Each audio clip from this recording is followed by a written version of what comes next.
Gusto mo bang gumawa ng Facebook page na magte-trending? Kung beginner ka, para sa itong video na ito dahil ituro ko lahat step by step at gagamit tayo ng AI tool na in just few clicks lang, okay na lahat. At sa dulo ng video na ito, i-reveal ko yung dalawang reasons kung bakit magte-trending ang isang video. How to create a trending Facebook page. Maaaring isa ka sa mga aspiring creator dyan na gustong gumawa ng Facebook page at magkaroon ng followers at eventually pagkakitaan ito.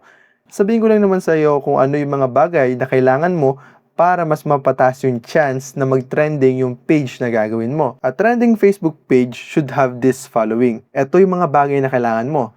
Number 1, pinakamahalaga dito syempre yung ideas. Dahil dito, iikot yung video mo. Isipin mo na lang, pag pangit ang idea, pangit ang output. Pero kung maganda ang idea, maganda ang output. At ganun din dito sa paggawa ng video sa Facebook. Kailangan sa idea pa lang pinagpaplanuhan na. Dahil pag maganda ang plano, maganda rin ang magiging results. At ang few method na pwede natin gamitin dito, for example nga, ang videos na gagawin ko is about AI. Kung search lang ako ng AI, and then maghahanap ako ng mga videos na nagtatrending ngayon. So, sort mo lang sa Reels. And then, kung makikita mo itong mga videos na to may 30,000 likes. So, ibig sabihin, this one can be a potential trending channel. Kaya natin yung iba niyang Reels. As you can see, nag-generate siya ng hundreds of thousands. This one can be a potential trending videos. So, ganun lang. Ngayon, na nakahanap na ako ng pagkukuha ko ng idea, ngayon naman, titingnan ko, ano ba yung laman ng content na to? Okay? Kailangan kong alamin kung saan ba tungkol yung content na yon. Ano ba yung ginagamit na background music? Ano ba yung ginagamit na character? Ano yung theme? And then later on, gagawin ko siya ng sarili kong twist. For example, ito, para siyang mga teleserye, ano? So ngayon, pwede mo rin gumawa ng something like comedy. Or kung gusto ko, mas romance. So, gagawin ko siya ng sarili kong twist. Ganun lang ang paghahanap ng mga trending ideas. Siyempre, next naman is kailangan yung mga i-upload mong content or picture sa yung Facebook page is high quality. Hindi pwedeng mga blurred yan. Sino ba naman ang manonood ng videos mo if malabo siya? 'Di ba? Kailangan high quality yan para pag pinanood nila sa mga devices nila, malinaw. Napapakita mo yung video na ginawa mo. In that way, mas manonood sila. Pag nanood sila, mas ipupush ni Meta yung mga videos natin sa algorithm. So, yung algorithm, siya yung nagkakalat or nagsiserve ng mga videos natin sa mga tao. So, once na nagustuhan ni algorithm yung mga content natin, ipupush niya ito sa mas bigger na audience. So, ito lang naman yung dalawang bagay na kailangan mo talaga. Ideas, and of course, yung quality na ina-upload mo. Pag nagawa mo to, magkakaroon ka ng audience. So, yung audience, alam naman natin sa Meta, napakarami ng ways para kumita ng pera. Through brand deals, collaboration, monetization. Pwede ka rin magtayo ng sarili mong business. And in this way, yung audience mo, pwede mo siyang pagkakitaan. And then, ang gagamitin nating platform para mas mapadali lahat ng process is si Hitpo Big P. So, ang gagamitin nga nating AI is itong si Hitpo Big P. As you can see dito, AI Video Enhancer. Yung mga videos mo na malalabo, pwede niyang palinawin. Yung mga 480p, 720p, 1080p, pwede niyang palinawin up to 4K.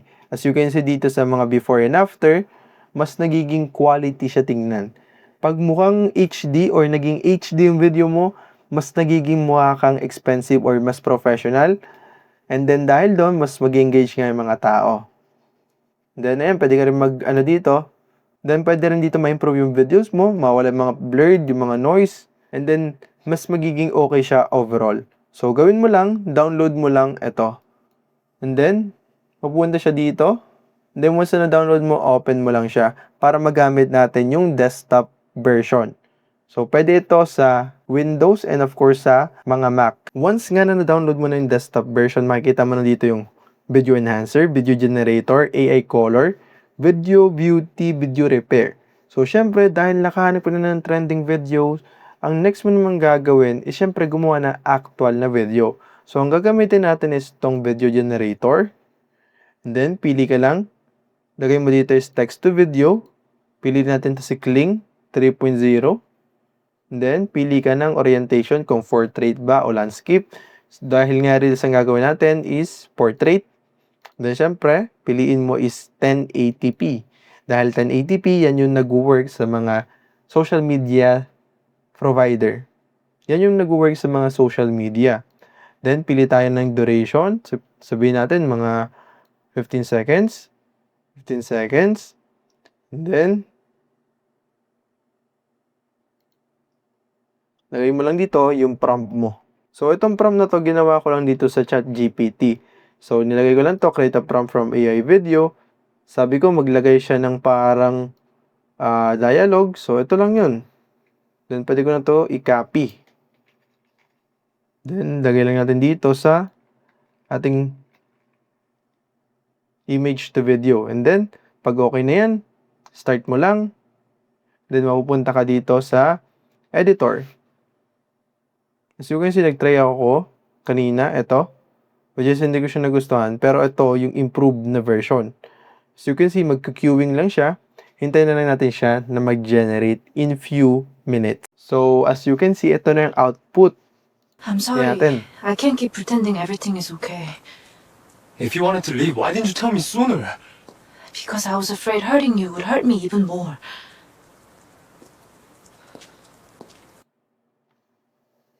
As you can see, hindi siya mukhang AI. Para talaga siyang movie na high quality.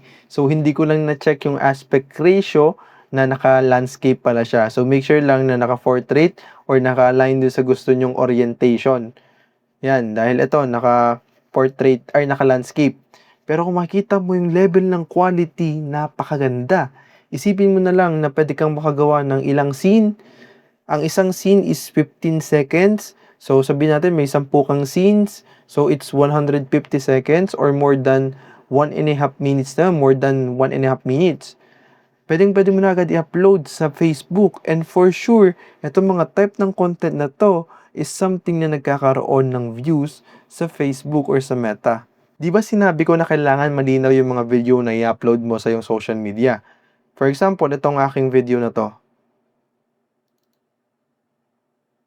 As you can see, malabo siya. So, papalinawin natin siya gamit si Big P.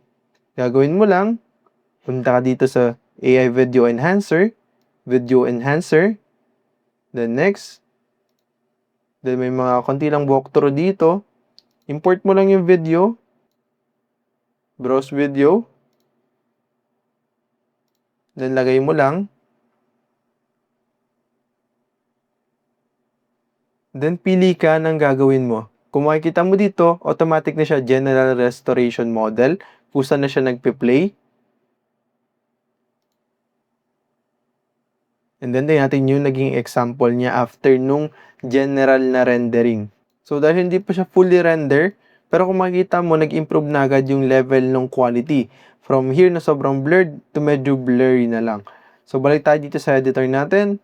And then, gamitin natin itong HD Sharpen model. Then, check natin yung preview. Then, magre-render lang ulit. Yan. Kung makikita mo, naging HD na agad yung video natin. From malabo to malinaw. So, hindi ka na mahihirapan na mag-export ng mga video mo na luma na. Kung may mga luma kang video, pwede mong pagandahin pa yung quality nila. For example, okay ka na dyan, pwede mo na siyang i-export. And then, syempre, save to and download lang. And then, pag okay ka na, time mo lang siyang matapos dito. And then, mapupunta siya dito sa completed. Once na, okay na siya. So, ganun lang mag-enhance ng mga video para i-upload sa yung Facebook page. Si Hitpo nga ay isang paid platform. As you can see, $43 yung 1 month niya. Pero sa 1-year license is $99. As you can see, ito yung mga pwede mong paggamitan. Pwede mo siyang gawin, pwede kang mag-invest if you are serious sa paggawa ng mga ganitong videos or kung kailangan mo talaga mag-enhance ng mga AI videos mo.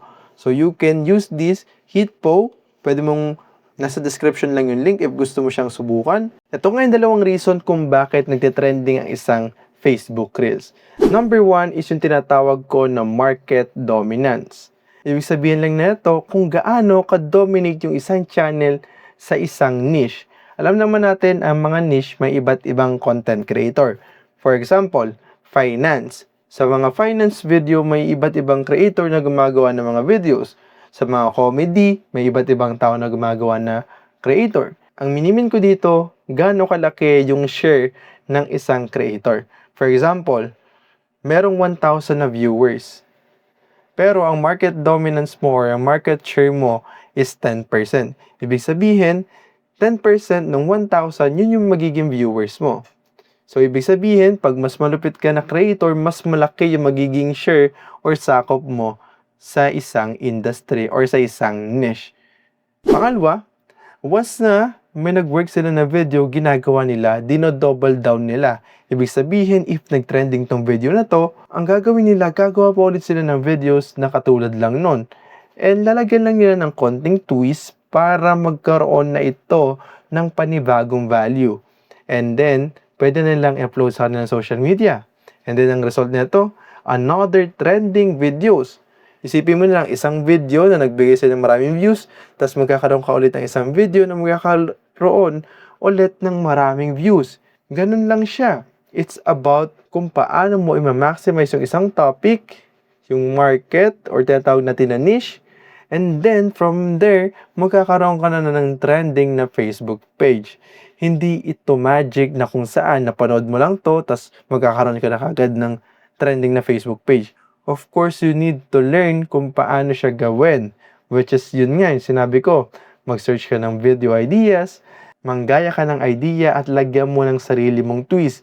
Yun yung pinaka-secret para mag-trending ang iyong Facebook page. Hindi na siya about kung gaano ka-unique yung topic mo. It's about kung may nanonood ba ng content mo. At kung seryoso ka sa paggawa ng mga AI video, panoorin mo tong video na to dahil ginawa ko yan para sa'yo. Panoorin mo na ngayon dahil di mo alam kung kailan ulit yan lalabas sa feed mo.